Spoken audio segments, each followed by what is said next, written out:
It's a medium. Yeah. Thanks for the tank top, Fran. It is very tight. It's not the tightest thing that I own, but it's definitely in the running. Our good buddy gifted Mitch a Sum 41 tank top, and Mitch is wearing it this episode. He said great. He said something to the effect of like, "I hope he's put on winter weight." Yeah. And I was like, that's like a weird thing to say. And then I put it on. I was like, oh, it's a medium. Yeah. I haven't worn that since these stories occurred. Yeah. We were very thin here, though. So. That's because we weren't being fed. We weren't being fed even a little bit. Oh, hey, this is the Remember the Times podcast. I'm Mitch. This is AJ. And I'm wearing a tiny, tiny tank top. Thanks, Fran. I love it. So we are trudging along here. If you guys remember last episode, we came home because the tour went to Canada, which we were not told not to do. And now we are driving out. This is our very first time trekking across the country. Actually, I did some counting before I got here. So this is 17 years ago, and this was our very first time driving across the country. So I counted up how many times I've done that. Like, there is one, back is one. This does not include like half tours where I only go to like Texas or something, or not up to Seattle, but just literally coast to coast. I have driven across the country 42 times. God damn. So this is one, and now 42 times later, here we are. Cool. That's a lot of driving. Yeah. Yeah. You did a vast majority of that driving too. Yeah, not this tour. Not this tour. We weren't letting you, but and not the second tour. But after that, it became very apparent that I needed to start driving for reasons that you'll find out about. But right here, so this is our first time. We are leaving LA for Salt Lake City on July 5th. And we load up everything, we get everybody, but we can't find Chris. So you and I had to go search for him for about an hour. I don't know if you remember that. Yeah, I do. He was in the ocean. We literally got down there and he was walking out of the ocean. I don't remember finding him in the ocean. We were not happy about that. I remember having a very hard time tracking him down. Well, I mean, I don't know if we made that apparent for ever since we graduated high school. There was a lot of practices where it took us about an hour to find Chris and get him to practice. It was a recurring theme, and then it was just like, seriously, even like the day that we're driving to Salt Lake City. For the like biggest thing we've ever done, and we still can't. You motherfucker. But so we found him, and now we're off. And so we had to drive through Vegas, as one does, to get to Salt Lake City. I do remember stopping off, like we just pulled over on the side of the road to take a picture because we never been out that way. So Sam, our roadie, took a picture of us just like probably in our basketball shorts, like whatever. Never saw the picture ever. Huh. Yeah. I wonder what happened to it. I bet we looked really cool. That was like a big thing. I remember like A Dying Dream and Katsumoto, and everyone would take a picture like that on the side of the highway. Yeah. So we wanted to do that. I know. I only remember stopping and seeing Bob's Big Boy. We did do that, and we weren't nice to Big Boy. Yeah. We might have sexually assaulted you guys. Bob's Big Boy. You guys will see that picture. We stopped in Barstow. Beautiful Barstow. Beautiful Barstow, which that city you think would just come up in us getting to Vegas, but that city is going to come up a lot. It plays heavily in the future.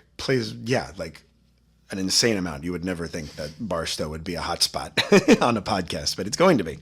For more than just Del Taco. Anyways, yeah, we did some things to Big Boy. Yeah, on you'll the see way the out. picture. You'll see. I'm actually not ashamed of it. He shouldn't have been dressed like that. What was he wearing?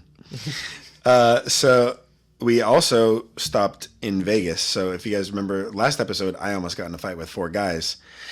This episode, we all basically were about 2 seconds away from dying. All 5, 6 of us. We were one decision away from being at the start of a shooting. So we decided to stop in Vegas to be in Vegas. None of us were old enough to gamble. We weren't actually. 21, but we wanted to check it out. Yeah, we wanted to check it out, and I think I had a fake ID at this point. You did. You weren't the only one either. Yeah, but I think I was scared to use it in Vegas because I was really worried that I was gonna strike it big. Like, what if I pull a slot machine and I get the jackpot, and then I go under increased scrutiny? And like, that's what you need to be worried about when you go to Vegas. Like, what if I hit a jackpot? Sean's brother-in-law was working at one of the casinos. I don't remember which one. So we stopped It's working, right? Yeah. Yeah. Okay, cool. I'm just working.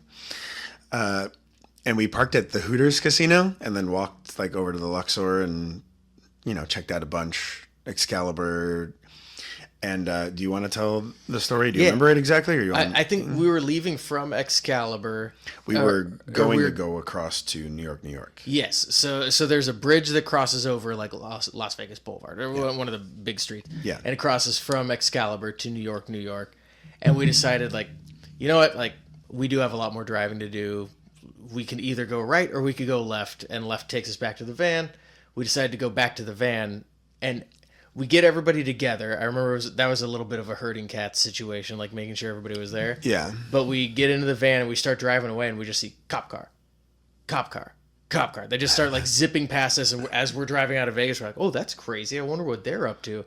We get to, I think the next day when we're in Salt Lake City, we see on the newspaper that somebody on that bridge from Excalibur to New York, New York, started opening fire like down into the street, or they Something started to shot somebody on the bridge or something like that. I remember thinking it was like a mass shooter scenario, but that was before that was like a thing that we were really worried about that was happening.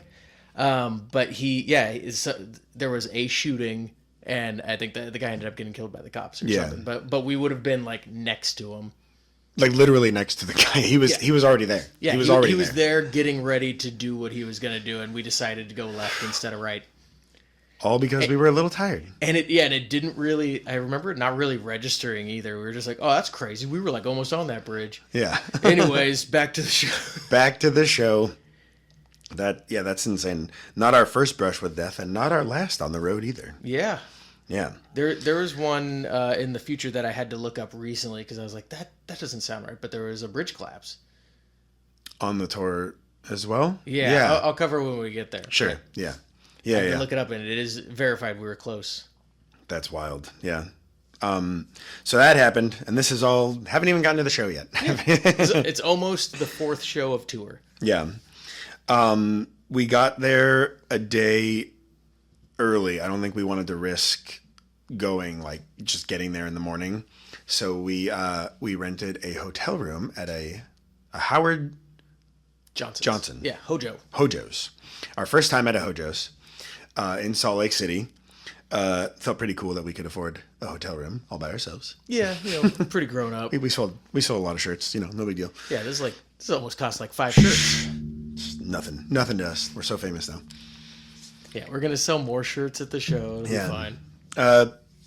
And I remember, so Sam and Sean went skateboarding around town for a little while to check it out. I don't know if that's a city worth checking out, but they did that. Yeah, I mean it's SLC. We all loved watching SLC Punk, so we were like, oh, it's gonna be just like that. Yeah. And like it was all the bad parts from SLC Punk. Yeah. They were like, man, what an oppressive town.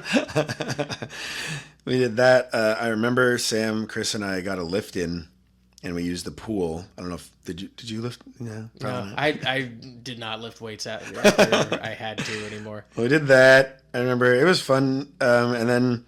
Next day, we had to be there at, I'm sure we got continental breakfast, and then went to the venue, which in Salt Lake City is just like I think it's called the Salt Lake City Fairgrounds. It's just a giant open field that they have fairs at. Massive fairgrounds. Yeah, this was the first one that was like just an empty field. Everything else was like had something else going on. Yeah, it's like a stadium or a football field or a baseball field or something. Yeah, so this was I do really remember this day really well. Nothing like too crazy. I know we broke the record again. Like we sold a lot of stuff. I do remember later in the tour, somebody had filmed our set. I don't know if it was Fathom or what, but I remember seeing the Salt Lake City day, and I felt like we had this. Again, this was the first time we'd played more than 2 days in a row, and it was very sparingly that we ever did that. But I thought we sounded good, and then I saw the video of us later, and I was like, Ew. That wasn't that hot. Yeah, not our best. Not our best. Like my harmonies were definitely not where they needed to be, and Josh as well, but, oh well. We sold a lot of stuff, and we get better. Yeah, I think a lot of those things, like in the moment, probably even sound like they sounded better for people who were watching than like you watching back over it later and like Totally. through the audio recording of the camera. To be fair, not to give us an excuse, but waking up at 8 and having to play at 10 in the morning is not great for the throat. We hadn't really figured out like that you need to warm up and stuff vocally. No, I didn't know any vocal warm ups. I think I was the only one who had taken singing classes, and like this was my. I remember I started warming up on this tour. I would sing Vermilion Part 2 by Slipknot and do a couple warm ups, but that was it. That was all I did. I had taken like 2 weeks of singing Really? lessons. The guy who was teaching me singing lessons was the singer from a band that we had beaten back at the hometown fair. No way. And one time he was like, and I like, there's not really that much I could teach you. And then he like cut himself off. And he was, I mean, there is stuff that I could teach you. And I was like, oh, this feels like it's a waste of money. I absolutely remember you telling me that story. Yeah. That's really funny. But then like, it's on me for never like finding a different Following vocal coach or anything. Absolutely. I take singing lessons from my sister now. If anybody needs singing lessons, Sarah Bartholomew is a fantastic teacher. She's the best out of all of us. Yeah. She'll come up a lot later as well. We also had to break down early that day because it was extremely windy. That was per Sean's article that I found out. Okay. Yeah. I remember that happening a few times, so I'm glad happened you got a the articles now because lot. I mean it was just a big open field, Yeah. and we just had an easy up. Like I don't think we had any sandbags or anything particularly. For No, us. I mean you could tie it down as stakes, but I remember we used to connect it to the tubs of the merch. Right, We yeah. would like bungee it, and we are like, well, if the tent goes, the merch goes we too. would zip tie it to like other people's tents as well. That kind of helped on Yeah. occasion. But that won't be the last time you hear about that. We also, I mean, even if the wind wasn't that strong, the drive to Denver is quite long. So we had to pack up and get the hell out of there. No barbecue that night, if I remember correctly. I also vaguely remember there being snow on the drive to Denver because we went through like crazy mountains. But it was summertime. Summer, so you might have been thinking of. I mean, if you're far up enough, who knows? I remember being in SLC and like when we were at the Hojo's, like I was waiting to get on the elevator at some point, and I had my grumpy hawk. I was wearing basketball shorts. I had the sleeveless shirt on, and there was like this very. I'm trying to think how they're dressed like very conservatively. They're like a strong Mormon fundamentalist couple. Yeah. Like she had like the headdress thing on. Like they looked kind of like Quakers or Amish. Okay.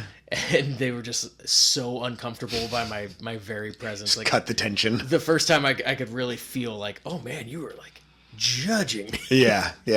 That was a first for me. Not the last time on this tour either. That happened quite a bit. Apparently, we looked weird in the rest of the country in 2005-07. when out of the context of Warped Tour, we Yeah, didn't really fit into a lot of these places. But yeah, so breakdown early, and we're heading to Denver. This was one of my favorite days on Warped Tour ever. We were playing at Invesco Field, which is where the Broncos play Mile High the football. Stadium, right? It's Invesco Field at Mile High Stadium. It got some weird name. It got a weird licensing name.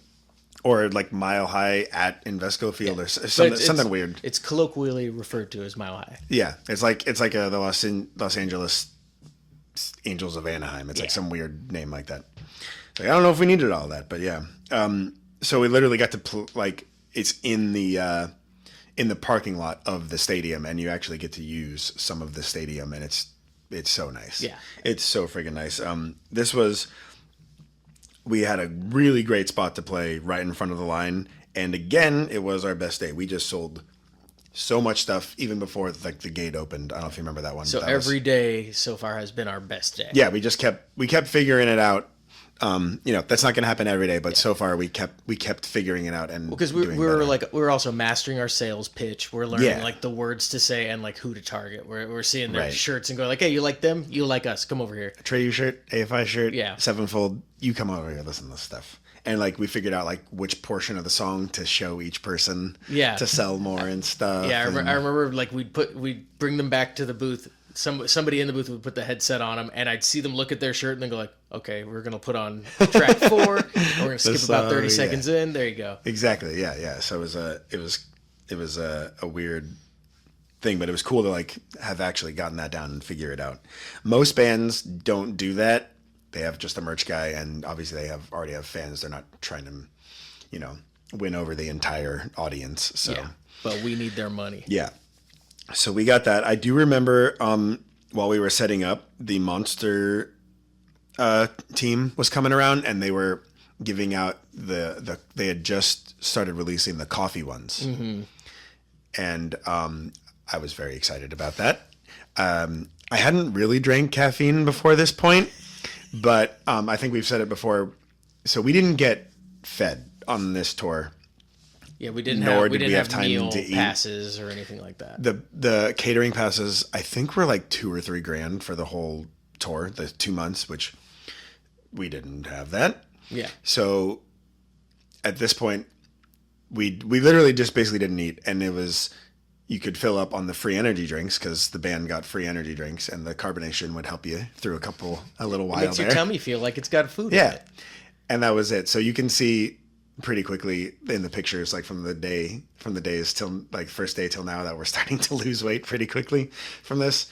But I just remember being obsessed with those coffee drinks, and I drink a lot of caffeine now, but that was the start of it, was Warped Tour. That's why I started laughing, because you're like, I think this is my first time drinking caffeine. I'm like, every single video, if you watch any of our episodes on YouTube or anything, AJ's drinking some sort of energy drink. Absolutely. Always. But I mean, like...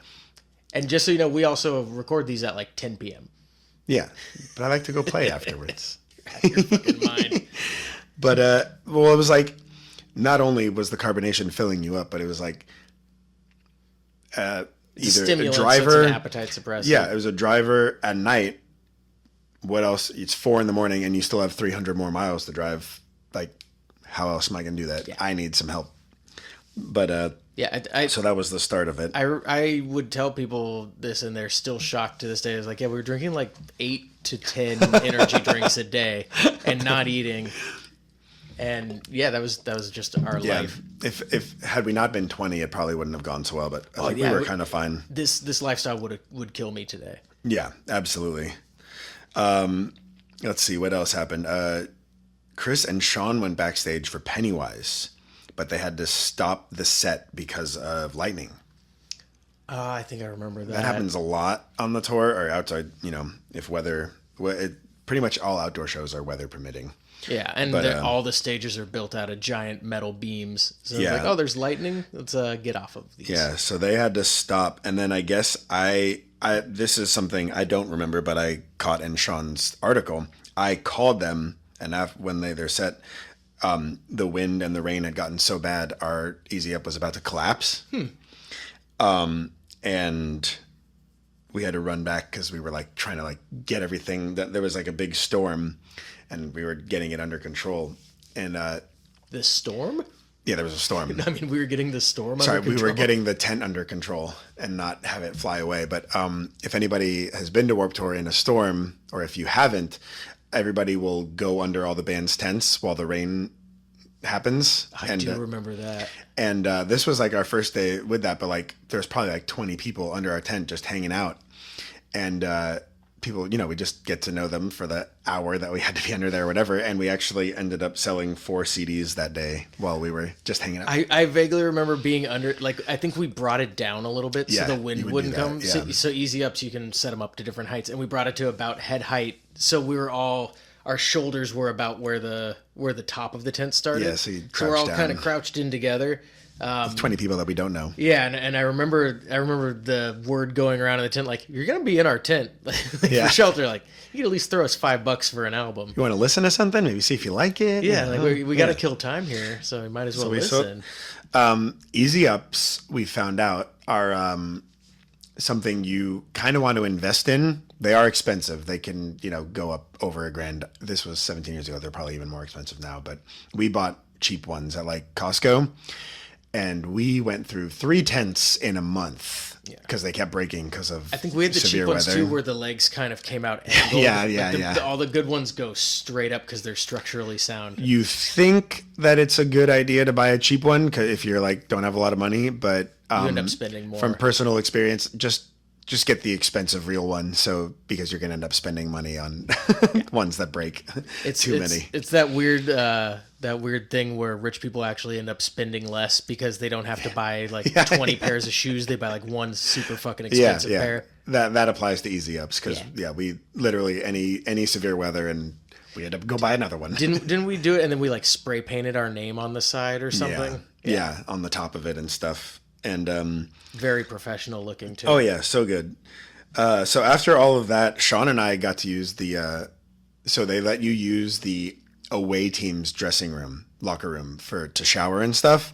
Which I think this might have been the first day we showered on the tour. Did you go in there as well? I remember going in. I think I wouldn't use the restroom, but I don't think I showered. It was so cool, but also realized that they were made for people way taller than Sean and I. Because the shower heads were so far up.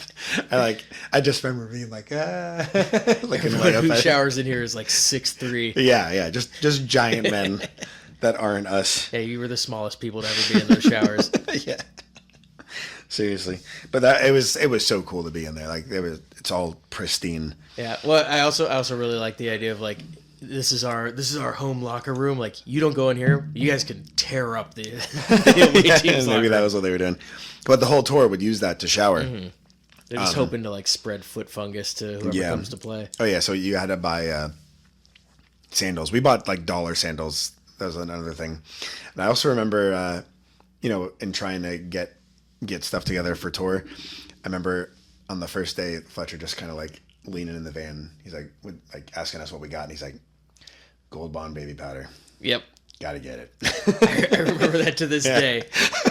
Like didn't even preface it, just Gold Bond. Didn't explain why. Did nothing. He was just like, "Get Gold Bond," and of course we didn't because we were like young and stupid. Yeah. But it was like, oh yeah, that would have made sense. That would make sense. Keep you dry.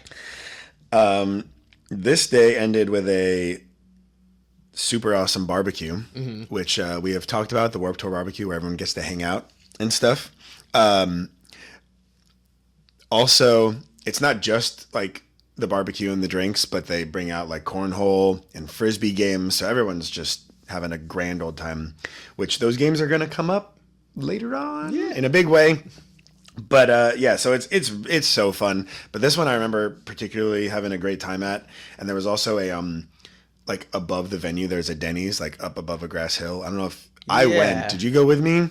That sounds right. I know a couple of us went, and that would be a reoccurring thing that we would all go to Denny's, and a lot of like the people who were there would see us and like have to take more pictures. It felt really cool. Like even after the tour that people recognized us and stuff. But we also, do you remember we climbed up on a billboard and Sam took a picture of the five of us? Oh, that was in Denver? Yeah. Oh, okay. Yeah. I remember that picture. Yeah. That was pretty. That's a cool picture. Was that the one we all put up our middle fingers because we were so badass? I think we're so badass. Oh man. It's also probably really grainy now. But it looks terrible. Doesn't look what we all climbed up. It doesn't look as high as it was, but it was pretty high. It was pretty high, but it was also like it was a picture taken at night in 2007 on whatever the hell Sam had. Yeah, not the best. So and it looks like it. I feel I have a memory of this night that still makes me cringe when I think about it today. I just feel so bad. But I don't know. So you guys were. I mean, everybody was raging, and my dad he still does this even now, but he tries to like set up like if there's anybody we know in the city, he tries to like get me to go hang out with someone, or like if we want to stay with someone, which now we don't need anywhere to stay, but at the time we had nowhere to stay. Yeah. And a lady that my mom had worked with at the airlines was now stationed in Denver, and they set it up so that we could go stay with her. And we said yes before we even knew about, I don't know if you remember this at all. We said yes before we knew what we were going to be doing on the tour. And I think we were just like, yeah, we'll need somewhere to stay every time that was an option. The barbecue was going late. Actually, not even that, just like us breaking down. Like we weren't done till like 11. Mm-hmm. So we told her that we couldn't go because we had to start driving and stuff. And not only did I feel bad about that, but turns out she had made us like a full dinner, like a full chicken she cooked for us and stuff. No. And then we just didn't show up. I don't remember that. Anytime I think about that, I feel so bad about that. Well, yeah, that's a real bummer. I don't even know if I told you guys, and you were probably too drunk to even. I don't remember like drinking all that much at these barbecues, like, unless people were like handing us stuff because we couldn't buy any. I mean, I don't think they were checking IDs at the thing. Well, no, but like we couldn't buy our own alcohol, so we would have it would have to come out of somebody else's cooler, and we only like kind of knew some bands. We were also so Throwdown was on the tour, and there was a couple other straight edge bands, but every band was allotted a case of Pabst Blue Ribbon. Yeah. So we would go take Throwdown's beer. I think to this day, I still swear I could drink 30 Pabst Blue Ribbons. I'm not gonna get that drunk. Yeah. You hit a point where you just cannot physically bring in enough liquid Pabst to do that. You're just bubbly. Yeah, but so I guess you guys should thank Throwdown for not drinking. Thanks, Throwdown. But yeah, so that makes me feel terrible. But we did that, and then we just slept in the parking lot. And I remember waking up with Fathom, and then I think actually we ended up at someone's house. I don't know, like somebody invited us over. Yeah, and then we just woke up and left, and we had 2 days to get to Phoenix. So we'll be talking about that next episode. But yeah, I think that was why that barbecue was such a rager. Is like anytime there's a day off and the trip is not that far, not that bad. It's like Denver to Phoenix, like that kind of sucks. But if you have 2 whole days to do it, yeah, or like I guess 24 hours and then some to get there. It's not, like all right, not really worried about time to rage. Yeah. So, yeah, there we are. Almost got hit by lightning. Almost got shot. Yeah, and molested Bob's big boy. Yeah, turned down a full dinner. Didn't turn it down. We actually couldn't go, but I still feel bad about it. We straight up missed it. Yeah. And there we go. Episode 43. Next one, we're off to Phoenix. Ooh, baby. All right, thanks, Bye, guys. everyone. Bye. See you in 2 weeks.